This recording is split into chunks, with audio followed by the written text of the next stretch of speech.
হ্যাঁ, ম্যাডাম, আপনি ঠিক কী কারণে আপনার স্বামীকে খুন করলেন?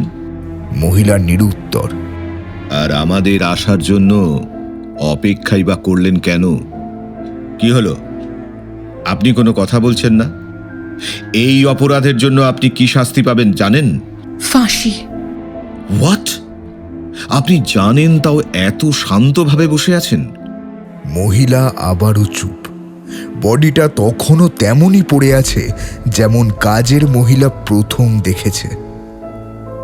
হাইট হয়তো 6 ফুট, গায়ের রং ফর্সা, মাথার চুল ঘন, কোমরে জড়ানো আছে একটা ক্যাটে সবুজ রঙের মোটা তোয়ালে। গা খালি, এখন সারা শরীর রক্তে মাখামাখি, উপুর হয়েই পড়ে আছে দেহটা।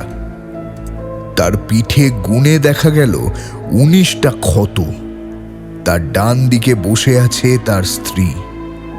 মহিলারও সারা শরীরে রক্ত লেগে আছে, এমনকি মাথার চুল এবং কপালেও রক্তের ছিটে। ছুরিটা তার কোলের উপর।